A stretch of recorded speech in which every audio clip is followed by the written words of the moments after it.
क्योंकि आज आप लोग यहाँ कवर कर रहे हो, आप लोगों के बच्चे कल उस यूनिवर्सिटी में आएंगे जिसमें हमारा ये हाल हुआ है। जब मुझे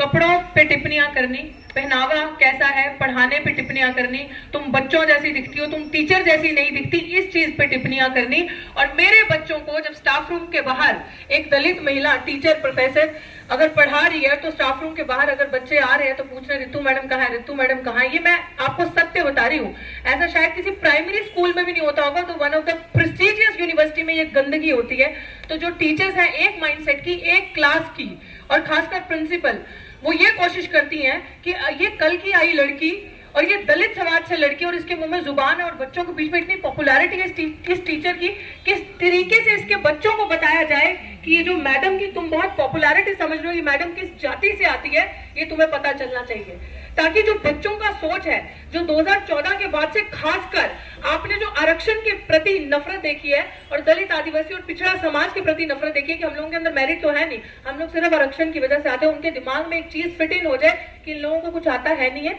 और ये तो इस कैटेगरी से है। ये मेरे प्रिंसिपल ने मेरे सामने एक बार नहीं, बहुत सारे इंसिडेंसेस में मेरे बच्चों को, मेरे बाकी क्लीग्स को, मेरे कलीग्स से मुझे ये मैसेज पहुंचाना कि आवाज बंद कर लो वरना बहुत गलत होगा तुम्हारे साथ। जब मुझे इन सारी चीजों का फर्क नहीं पड़ा तो आप सोचिए कि एक प्रिंसिपल, मैं तो आज कहूंगी कि ये गुंडाई व्यवहार की ऐसी महिलाएं, क्रिमिनल,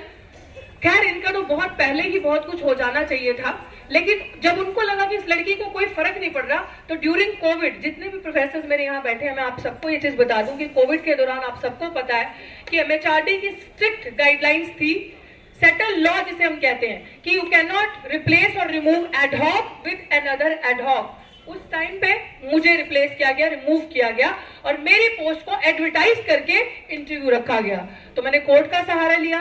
कोर्ट का जब सहारा लिया तो कोर्ट में आप सबको पता है कि एक फर्जी जो चिट्ठी लगाई गई,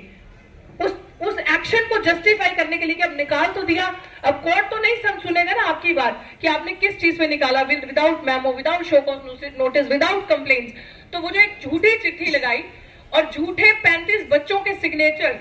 जब हम कोर्ट में भी जो हमारा मैटर चला, जब सर्विस मैटर से जब वो दस्तावेज पकड़े गए तो वो क्रिमिनल मैटर बना, वो स्टोरी सब आपको पता है। जब क्रिमिनल मैटर बना तो SC/ST एक्ट के अंदर FIR दर्ज हुई। आज ये स्थिति है कि SC/ST एक्ट के अंदर FIR तो हुई, दिल्ली विश्वविद्यालय का 100 साल का इतिहास हो चुका है, पहले प्रिंसिपल पे FIR हुई है। और मेरे केस में साथियों ये जानना जरूरी है, there is also a big fish in the pond, that is registrar. Same FIR registrar पे भी है क्योंकि दोनों ने मेरे खिलाफ फर्जी दस्तावेज बना के, कॉन्स्टिट्यूशनल बॉडी है हमारी SC कमीशन, वहां पे भी यूज किए। तो स्थिति ये है कि अगर आवाज बंद करनी है तो किसी भी हद तक ये जाएंगे। तो मेरी आवाज बंद करने के लिए वो दस्तावेज इस्तेमाल किए और वो सारे पकड़े गए। और आपको मैं शेयर कर दूंगी ऐसी धाराओं में उनके ऊपर दिल्ली पुलिस, जो कि अमित शाह पुलिस ने खुद चार्जशीट जमा कर दी SC/ST एक्ट के अंदर उस प्रिंसिपल पे, जिन धाराओं में किसी को 2 साल की सजा है, किसी धारा में 7 साल की सजा है। लेकिन दुर्भाग्य हमारा यह कि ये जाते कभी नहीं जाती और ये सिस्टम इतना करप्ट हो चुका है कि आज भी सिर्फ कि वो उस संघ से है जो आज राज कर रहा है यूनिवर्सिटी के अंदर, उनकी विचारधारा आज राज कर रही है यूनिवर्सिटी के अंदर, इसीलिए एक क्रिमिनल को प्रोटेक्ट किया जा रहा है। और ये आपको बताना क्यों जरूरी है, ठीक वहां पे प्रोफेसर रतन लाल बैठे हैं, मैं बार बार ये चीज कहती हूँ कि आपने कभी उनकी पब्लिकेशंस देखी हैं, कि आपने नंबर ऑफ बुक्स जो उन्होंने पब्लिश की है देखी है। ठीक ऐसे ही डॉक्टर सविता रॉय, जो कि अपने आपको बीजेपी और संघ की बताती हैं, वो भी प्रोफेसर है और ये भी प्रोफेसर है।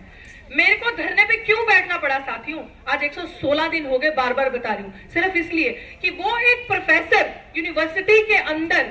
सविता रॉय और ये रतन लाल प्रोफेसर, जब इन पे एक फर्जी मुद्दे पे FIR की जाती है और वो पूरे षड्यंत्र के तहत फर्जी मुद्दे पे FIR की जाती है, और जब ये प्रमोशन के लिए जाते हैं और वही यूनिवर्सिटी, वही कॉलेज इनको कहता है कि आपको प्रमोशन नहीं दिया जाएगा क्योंकि आपके ऊपर FIR है। FIR कोर्ट में मैं भी थी जब इनका केस चल रहा था, जज भी हंस रहा था, लोग सुन के कि ये कोई मुद्दा है जिसपे FIR है, और इनका प्रमोशन रोका और इनको बाहर जाने के लिए, फॉरेन में जाना था, अपना पेपर प्रेजेंट करने के लिए बाहर रोका। और उसी कॉलेज की दूसरी professor criminal Savita Roy, Daulatram college की प्रिंसिपल,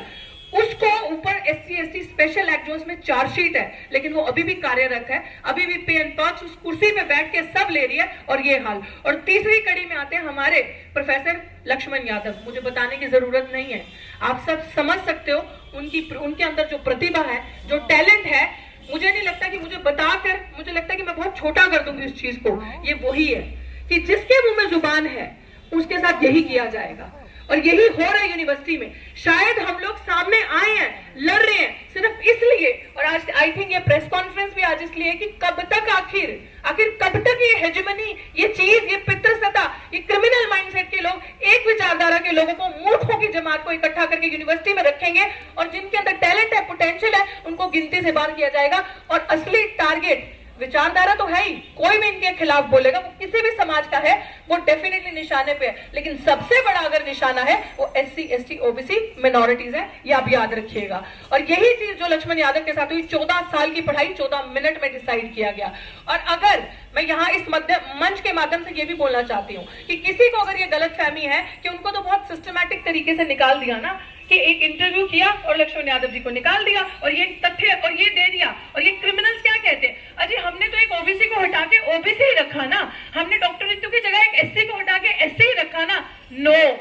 ये सत्य नहीं है, ये क्रिमिनल माइंडसेट है, ये क्रिमिनल केस है। कोई मॉरल ग्राउंड्स भी होते हैं किसी चीज की, ये इसके ऊपर अगर आप कार्रवाई करोगे तो अंदर से बहुत चीजें अनफोल्ड होंगी, और हम उसके लिए तैयार हैं। और मुझे लगता है ये लड़ाई सड़क से संसद तक जाएगी। और अभी हाल ही में मैं अपनी बात खत्म करूंगी, हमारे बीच में जब सांसद साहब मनोज झा जी हमारे प्रोटेस्ट पे आए थे कुछ 4 दिन पहले, तो उन्होंने ये बात बहुत अच्छे तरीके से कही थी कि अब भूल जाओ कि संसद से न्याय मिलेगा, कि संसद तुम लोगों के लिए कुछ करेगी, क्योंकि वो आवारा हो चुकी है। तो तुम्हें लड़ाई अगर लड़नी है तो रोड, सड़क इज ओनली ऑप्शन। तो आप सब भी तैयारी कर लीजिए, हमने अपनी कमर बांधी है।